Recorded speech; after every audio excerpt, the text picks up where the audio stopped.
No more bets. Halo Sobat Santuy, today is the day. Jumpa lagi bersama gua di channel Warung Santuy. Apa kabar kalian semua? Semoga kalian baik-baik saja dan tetap santuy. Pada video kali ini, gua akan membahas alur cerita film yang berjudul Stream yang dirilis pada tahun 2024. Oke, tanpa basa-basi lagi, kita langsung masuk aja ke isi filmnya.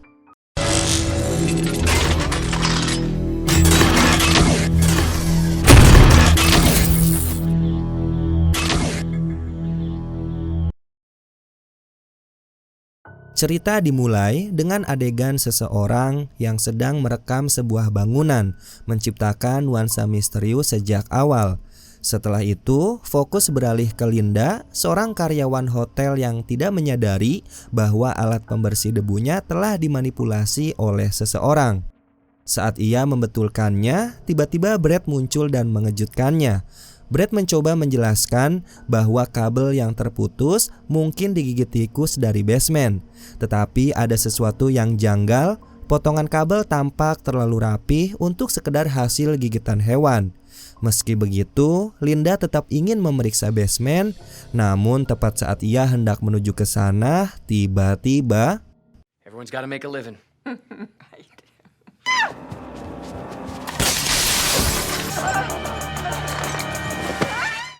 Di tempat lain, seorang pria bernama Roy sedang menikmati rekaman lama yang menampilkan masa kecil kedua anaknya, yaitu Tyler dan Kevin. Namun, video tiba-tiba berhenti, membuatnya merasa frustasi. Ia pun memanggil Kevin yang akrab dengan dunia teknologi dan sering diandalkan untuk urusan seperti ini. Saat Kevin mencoba memperbaiki rekaman, bel rumah tiba-tiba berbunyi. Roy membuka pintu dan mendapati dua petugas kepolisian yang mengantarkan Tyler pulang. Rupanya ia tertangkap basah mencuri bir di toko minuman keras. Kejadian itu membuat Roy sangat marah dan merasa kecewa. Namun istrinya, Elaine, berusaha meredam emosinya. Setelah situasi mulai tenang, Elaine mengusulkan agar mereka pergi berlibur ke Hotel The Pines, tempat yang sering mereka kunjungi untuk bersantai dan liburan. Menyadari bahwa ia terlalu sibuk dengan pekerjaannya akhir-akhir ini, Roy akhirnya menyetujui ide tersebut. Di sisi lain, Linda kini berada dalam kondisi terikat di sebuah kursi. Lalu seorang pria misterius bertopeng muncul dengan bor listrik di tangannya, mengisyaratkan bahaya besar yang akan dialaminya.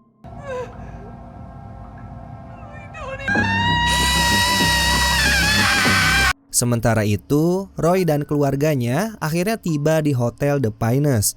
Saat mereka mencoba memesan kamar, mereka mengalami berbagai kendala teknis, seperti transaksi pembayaran yang selalu gagal dan tidak adanya koneksi wifi. Resepsionis hotel, Lockwood, menjelaskan bahwa hotel sedang mengalami gangguan dan mereka berusaha memperbaikinya. Di saat Roy dan Elaine sibuk dengan urusan administrasi, Tyler kembali berulah. Ia diam-diam mendekati dua pria yang sedang duduk di bar hotel. Mereka adalah Theo dan Louis. Tertarik dengan Tyler, Theo pun mengundangnya untuk datang ke kamar mereka nomor 207.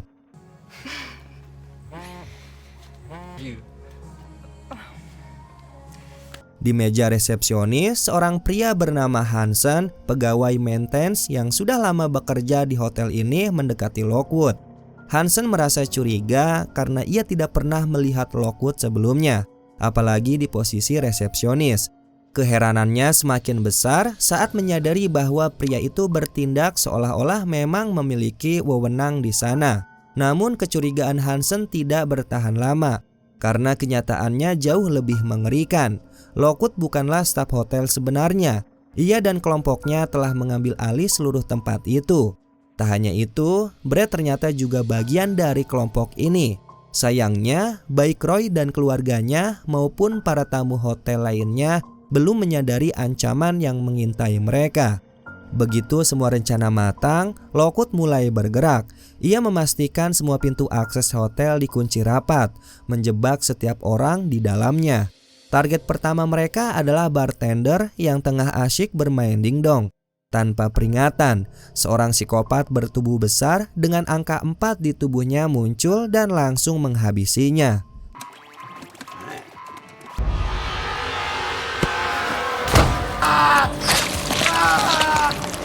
Sementara itu, Tyler yang masih terbuai pesona Theo diam-diam meninggalkan kamar dan pergi ke kamar 207 untuk menemuinya.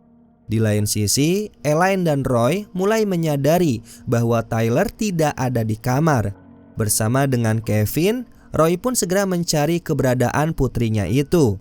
Sayangnya, Tyler saat itu sedang menikmati kebersamaan dengan Theo di atap hotel. Lex. A two-knee. Wait, he is not my boyfriend. Roy memutuskan untuk mencari di sekitar lobi, tetapi ia merasa heran karena pintu utama terkunci. Tanpa disadarinya, meninggalkan Elaine sendirian di kamar adalah kesalahan besar.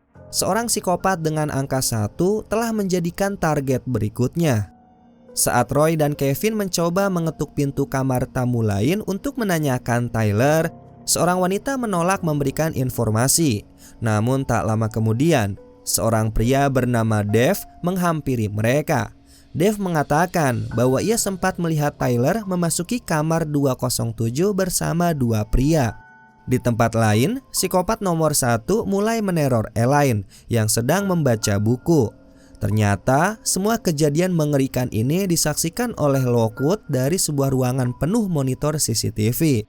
Dari ekspresinya, jelas bahwa ia menikmati setiap momen mengerikan yang terjadi di hotel itu. Pertanyaannya, apa sebenarnya tujuan Lockwood dengan semua layar yang mengawasi para korban ini? Ya, kita tunggu aja. Lalu, setelah puas bersama Theo di atap, Tyler mengajaknya pergi ke sebuah konser sebelum orang tuanya menemukannya. Sementara itu, Roy dan Kevin kembali ke kamar setelah gagal menemukan Tyler. Namun yang mereka temukan justru sesuatu yang mengerikan, yaitu Elaine yang sudah tidak bernyawa. Diliputi rasa kepanikan, Roy segera mengajak Kevin untuk mencari Tyler. Awalnya ia curiga terhadap Dave, tetapi Dave segera menenangkannya dan mengungkapkan bahwa ia adalah mantan polisi. Setelah mengetahui bahwa Elaine telah dibunuh, Dave menawarkan bantuan kepada Roy. Roy pun meminta Kevin untuk tinggal di kamar Dave dan bermain game. Sementara itu, ia dan Dave menjelajahi hotel demi menemukan Tyler.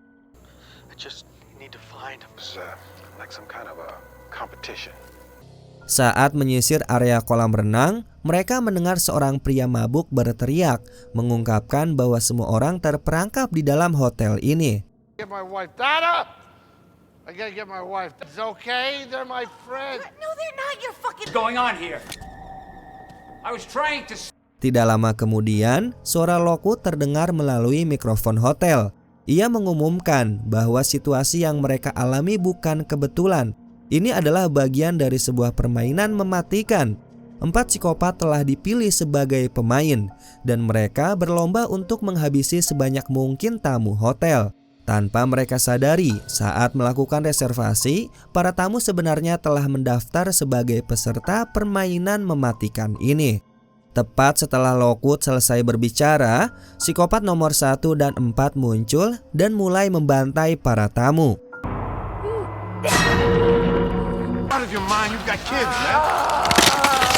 Roy dan Dave dengan cepat bersembunyi di balik meja, berusaha menghindari pembantaian tersebut. Can't wait for all of you. Di sisi lain, Kevin berbekal kemampuannya di dunia teknologi berhasil meretas sistem Lockwood. Saat menelusuri file di dalamnya, ia menemukan rekaman live streaming yang menunjukkan psikopat nomor 1 sedang membunuh Louis, temannya Theo.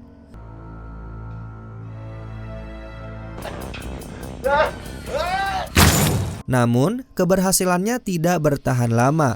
Lockwood menyadari bahwa sistemnya telah diretas, dan ia terkejut mengetahui bahwa pelakunya hanyalah seorang anak kecil.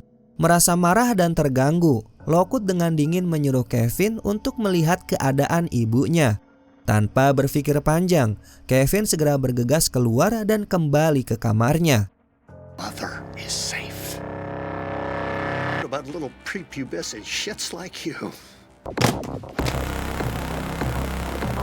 Di sisi lain hotel, 3 remaja yang menginap di kamar sebelah keluarga Roy menjadi target permainan mematikan dari 2 psikopat yang dikenal sebagai nomor 2 dan nomor 3.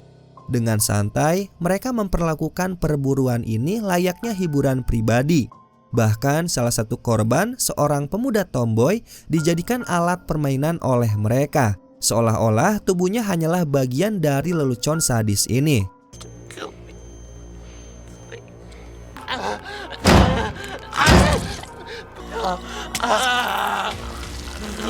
Beruntung, salah satu dari 3 remaja itu berhasil melarikan diri dari maut.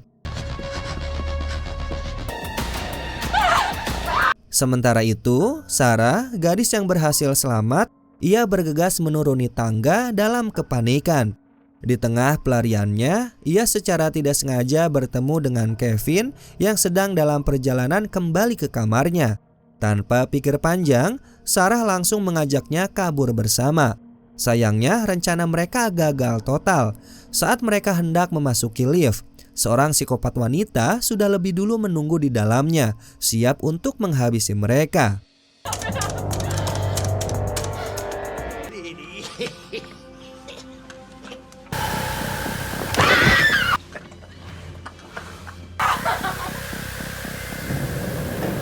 Kevin, dengan keberuntungan yang masih berpihak kepadanya, ia berhasil meloloskan diri. Di sisi lain hotel, Lockwood menikmati setiap momen pembantaian yang dilakukan oleh para psikopat. Ternyata, semua kejadian ini disiarkan secara langsung di situs dark web, yang dimana setiap pembunuhan yang dilakukan akan memberi para pelaku poin tambahan dalam permainan ini.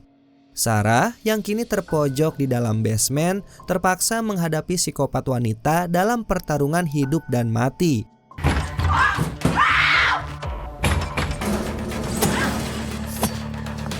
Dengan segala upaya, ia berhasil melawan balik dan akhirnya menusuk lawannya hingga tewas. Namun, kemenangan itu hanya sementara saja. Saat ia mulai merasa aman, ada sosok lain muncul dari kegelapan, yaitu seorang psikopat bertopeng kepala burung. Nasibnya kembali dipertaruhkan di sini.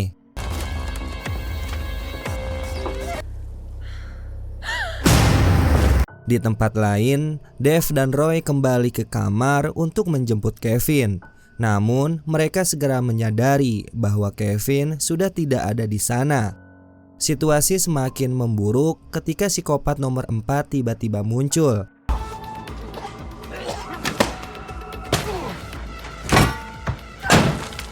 Dave akhirnya berhasil menghabisi pria bertubuh besar itu meski dengan perjuangan yang sangat berat.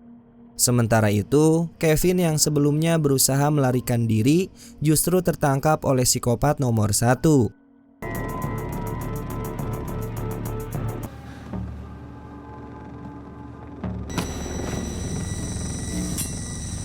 Saat tampaknya tidak ada jalan keluar baginya, psikopat itu tiba-tiba menerima perintah untuk segera menuju ruang operator. Rupanya, sistem yang dikendalikan oleh Lockwood mengalami gangguan dan perbaikan harus segera dilakukan. Di luar hotel, tanpa diduga, Tyler dan Theo kembali. Tyler khawatir jika ayah dan ibunya menemukan bahwa ia tidak ada di kamar, mereka akan marah. Namun, begitu memasuki area hotel, mereka disambut oleh pemandangan yang mengerikan, yaitu jasad Michael dan Donnie tergeletak dengan kondisi mengenaskan. Sebelum mereka sempat memahami apa yang terjadi, psikopat nomor 2 muncul di hadapan mereka. Tanpa memberikan kesempatan untuk melarikan diri, ia langsung menyerang. Your hotel locks the lobby doors at night?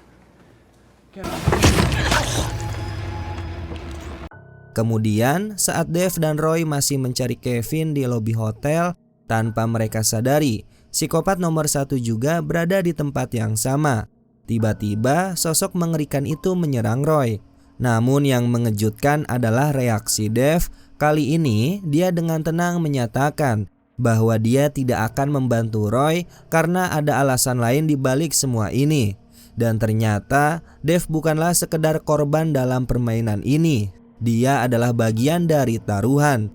Dengan cepat, ia bergegas mencari ruang kontrol, tempat di mana Lockwood memantau seluruh kekacauan yang terjadi. Saat itulah terungkap sebuah fakta mengejutkan, yaitu siaran langsung pembantaian ini bukan hanya sekedar hiburan bagi para psikopat, tetapi juga menjadi ajang taruhan besar di dunia dark web. Para penonton yang menyaksikan live streaming ini bisa bertaruh menebak siapa psikopat yang akan membunuh paling banyak, serta siapa korban yang akan bertahan hingga akhir. Hadiahnya tidak main-main, totalnya mencapai $31 juta. Dave ternyata adalah salah satu peserta dalam taruhan ini. Dia telah memasang taruhannya sendiri, meyakini bahwa dialah satu-satunya yang akan selamat. Namun kebanggaannya tak bertahan lama. Tiba-tiba muncul sosok misterius bertopeng kepala burung dan tanpa diduga dia adalah Lockwood. Lockwood berniat menghabisi Dave, tetapi perhatiannya tiba-tiba beralih ketika menyadari bahwa Kevin masih hidup. Hal ini membuatnya senang sekaligus marah, karena itu berarti Dave bukan satu-satunya yang bertahan hidup, yang artinya ia telah kalah dalam taruhannya sendiri. Tak lama kemudian, Lockwood membuat pengumuman kepada para psikopat yang tersisa. Hanya ada satu korban yang belum mati, dan siapapun psikopat yang berhasil menghabisinya akan keluar sebagai pemenang utama dalam permainan ini. Di saat yang bersamaan, terungkap bahwa Tyler ternyata masih hidup. Luka akibat tombak yang mengenainya tidaklah fatal, hanya menyebabkan cedera ringan saja. Dalam perburuan yang semakin memanas, psikopat nomor 1 berhasil menangkap Kevin. Namun, sebuah kejutan besar terjadi, karena ternyata psikopat itu bukanlah yang asli, melainkan Roy yang menyamar. Dengan cerdik, Roy meminta Kevin untuk berpura-pura mati agar mereka bisa keluar dari permainan dengan selamat. I need big boy Kevin right now. Sayangnya, rencana itu terungkap. Lockwood menyadari bahwa psikopat nomor 1 yang ia lihat adalah penyusup. Ia pun segera memerintahkan psikopat nomor 2 untuk menghabisi Roy dan Kevin.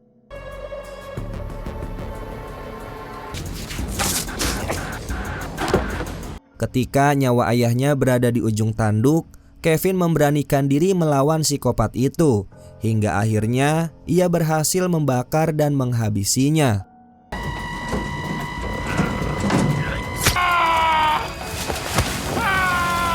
Saat Roy berusaha membuka pintu lobi hotel yang terkunci, Lockwood muncul membawa kapak dengan ekspresi penuh amarah. Ia geram karena Roy telah mengacaukan jalannya permainan ini, menyebabkan kerugian besar bagi dirinya maupun para penonton yang telah bertaruh. Namun, alih-alih langsung membunuh Roy, Lockwood justru menawarkan sesuatu yang tidak terduga. Ia mengajak Roy untuk bergabung dalam permainan selanjutnya, menjadikannya psikopat utama dalam perburuan berikutnya. Tentu saja, Roy menolak mentah-mentah tawaran tersebut. You will never see the video. Now you. What are you talking about a game? These are people. Setelah pertempuran sengit, Lockwood akhirnya tumbang. Boy, well.